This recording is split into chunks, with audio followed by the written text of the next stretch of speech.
Hello student, in standard 10 in science 1 chapter number 8 metallurgy. In this chapter we are learning about the extraction of the metals. In the previous video we learned about the extraction of the aluminium. Now means they here extraction of moderately reactive elements of the metals, and after then extraction of the less reactive metals and refining of the metals.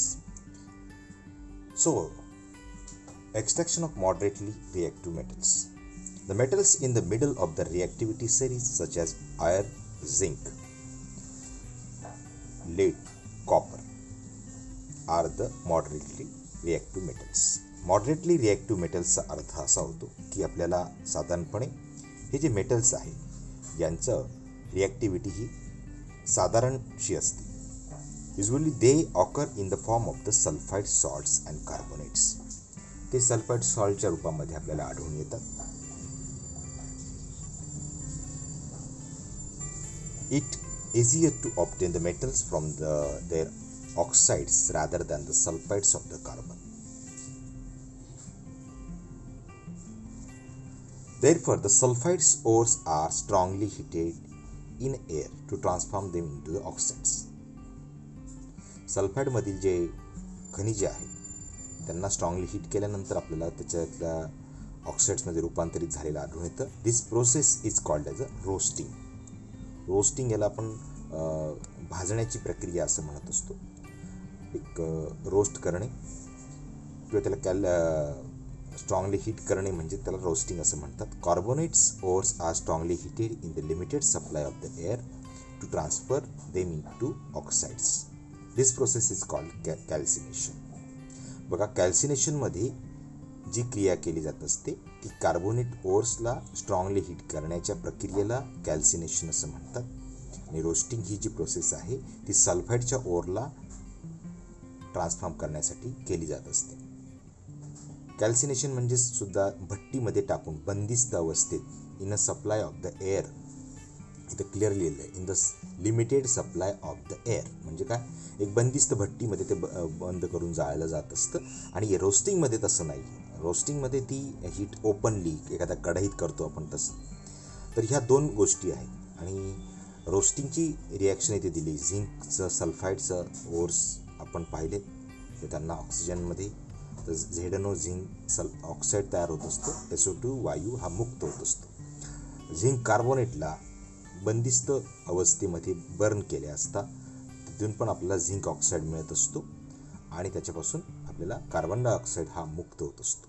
ती calcination process आणि roasting process काय असते ही यामध्ये समजून सांगतो. इथे जो zinc आहे, झिंक ऑक्साईड इज ऑब्टेन, त्याला रिड्यूस केलं जात असतं कार्बनबरोबर रिॲक्शन करून. तिथे कार्बन हा रिड्युसिंग एजंट म्हणून वापरतात. त्यामुळे तिथे ऑक्सिजन हा कार्बनबरोबर रिॲक्ट होत जातो आणि मग आपल्याला CO वायू कार्बन मोनॉक्साईड मुक्त होतो. झिंक जे मेटल आहे ते आपल्याला वेगळं झालेलं आपल्याला दिसून येतो. Apart from the carbon, reactive metals such as sodium, calcium, aluminium are also use as the reducing agent for this reduction of the metal oxide to obtain the metals. This is because these metals displace a moderately reactive metal from its compound. आणि हे moderately असल्यामुळे हे सहज त्याच्यापासून विलग होत असतात. हा ऑक्साईड जो आहे तो बाजूला काढला जाऊ शकतो. म्हणजे त्याला प्युरिफिकेशन होण्याची प्रक्रियेला म्हणत असतो आपण. तर त्यामध्ये आपण कधी कधी सोडियम, कॅल्शियम, ॲल्युमिनियमसुद्धा वापरत असतो कार्बनच्या व्यतिरिक्त. तर हे पण इथे मुद्दा आहे. Manganese dioxide is ignited with the aluminium powder. The following reaction take place. Manganese dioxide हे सुद्धा एक काळ्या रंगाची पावडर असते. ती ॲल्युमिनियमच्या बरोबर रिॲक्ट केल्यानंतर तिथून मॅग्नेशियम हा Al2O3 आपल्याला मिळत असतो आणि ती हीट मुक्त होत असते. तसंच तिसरी रिॲक्शन ज्याला थर्मिट रिॲक्शन म्हणून परिचित आहे तर त्याची ओळख करून घेऊ. ही परीक्षेला पण येते बऱ्याचदा. Fe2O3 प्लस ॲल्युमिनियम आणि Fe आयर्न मुक्त होत असतो. ॲल्युमिनियम ऑक्साईड जो आहे तो बाजूला होत असतो. आता ह्या रिॲक्शनमध्ये वाचन बघूया. The heat evolved in above reaction. so large that the metal is formed in the molten state. आता हे ज्या वरच्या रिॲक्शनमध्ये जर पाहिलं तर इथे मॉल्टन अवस्थेमध्ये आपल्याला मेटल मिळत असतो, विरघळलेल्या अवस्थेमध्ये. Another similar example of the thermic reaction, iron oxide reacts with the aluminium. आता आयर्न ऑक्साईड जो आहे तो ॲल्युमिनियमवर रिॲक्ट होत असतो. हा आयर्न ऑक्साईड आहे, Fe2O3 याला नाव आहे. लिहून घ्यायचं, त्या रिॲक्शनच्या खाली नावं लिहून ठेवायची म्हणजे आपले पाठ होतात. To form the iron and the aluminium oxide, याला Al2O3 या ठिकाणी पण झालं आहे. मॅग्नीजला वेगळं करण्यासाठी, आयर्नला वेगळं करण्यासाठी, तर ह्या प्रकारच्या रिॲक्शनला थर्मिक रिॲक्शन असं म्हणतात. परीक्षेला तुम्हाला फक्त विचारलं जाईल write down the thermic reaction, तेव्हा तुम्हाला हे लिहिता आलं पाहिजे की हे सेपरेशन मेथडमधली आहे. त्यावेळेस आपल्याला आठवत नाही की हिला नेमकं काय म्हणायचं, त्यामुळे हे अत्यंत इम्पॉर्टंट अशी रिॲक्शन आपल्याला म्हणता येईल. आता बघा, त्यांनी methods of using the welding rails. तर वेल्डिंगचे जे आपण पाहतो की रेल्वेमधील जे पट्टे आहेत ते पट्टे जोडण्यासाठी कशा प्रकारची पद्धत वापरली जात असते ती इथे दिलेली आहे.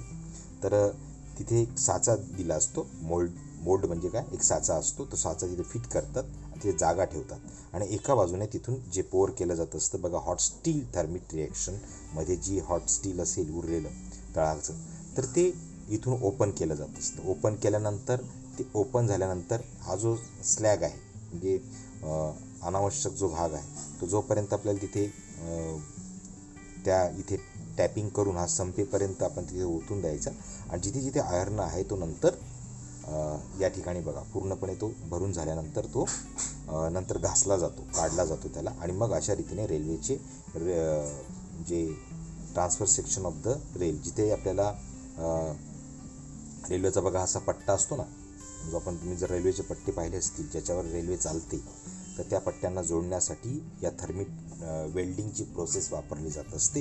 इथे ॲल्युमिनियम बरोबर त्याची ती पट्टी रिॲक्ट केली जात असते आणि मग त्यातून आयर्न हा मिळवला जात असतो. तर ही एक पद्धतसुद्धा इथे वापरली जाते, म्हणजे हा व्यावसायिक वापर आहे. Extraction of the less reactive मेटल्समध्ये आपण बघूया तिसरा part, the metals at the bottom of the reactivity series. आता metals are the less reactive, that is हे आपल्या आवर्त सारणीमधलं बॉटम आणि मध्य हे चर्चा इथे दिलेली आहे. काही विद्यार्थ्यांना समजणार नाही बॉटम म्हणजे कुठे असते. तर बॉटम म्हणजे त्या आवर्त सारणीमधले जी आपल्याला मेंडेलिव्हची पिरियडिक टेबल होता त्याच्यातले काही मेटल्सचा चर्चा आपण करतो. That is why they are found in a free state in the nature. हे लेस रिॲक्टिव्ह असल्यामुळे ते मुक्तपणे आढळून येतात. एक्झाम्पल गोल्ड, सिल्वर, प्लॅटिनमचे आता दागिने बनतात, माहिती असेल तुम्हाला. सर्वोच्च महागडा असा धातू आज जगामध्ये मानला जात असतो. प्लॅटिनमचे आणि गोल्डपेक्षाही तो मौल्यवान आहे. गोल्डपेक्षाही प्लॅटिनम हा मौल्यवान आहे. The reserve of the copper in a free state are the very few. Presently copper is found mainly in the form of the Cu2S. आता कॉपर फाउंड हा कशाच्या रूपामध्ये, कॉपर सल्फाईडच्या रूपामध्ये आपल्याला आढळून येतो. Copper is obtained from the copper sulphide ores just by heating the air. त्याला कॉपरच्या ज्या ओर्स आहेत, खनिज जी आहेत, त्यांना जाळलं जातं हवेमध्ये आणि मग आपल्याला कॉपर ऑक्साईड हा मिळत असतो आणि SO2 वायू मुक्त होत असतो.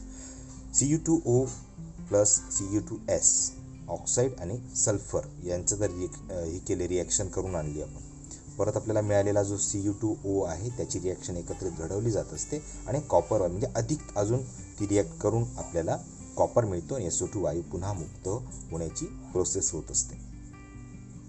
तर आपण the ore cinnabar collect the information regarding the mercury extracted from the ore cinnabar.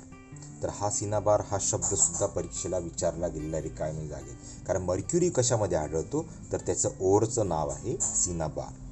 तर हे सुद्धा लक्षात ठेवा. त्याची करस्पॉन्डिंग रिॲक्शन तुम्ही नेटवर सर्च करू शकता. Refining the metals, various reactions आपल्याला घडून येतात. Metals obtained by the various reduction process describe above are very pure. They contain impurities. The impurities need to be separated to obtain pure metal. Electrolysis method is used to obtain the pure metals from the impure metals. आता electrolytic जी process आहे, म्हणजे 2 electrode टाकले जातात आणि त्या द्रावणामध्ये जे metals आणि जे नॉन मेटल्स यांचं एकत्रित द्रावण असेल त्याच्यामधून तो इम्प्युरिटीज बाजूला काढून सुद्धा इलेक्ट्रोलायसिस प्रोसेसने मेटल्स हे मिळवले जात असतात. तर अशा रीतीने आपण ह्या 3 मुद्द्यांचा समावेश या ठिकाणी आपण पाहिलेला आहे. याचा मुद्दे तुम्ही लिहून घ्या. यानंतरचा भाग आपण पुढील व्हिडिओमध्ये नक्की बघूया. धन्यवाद.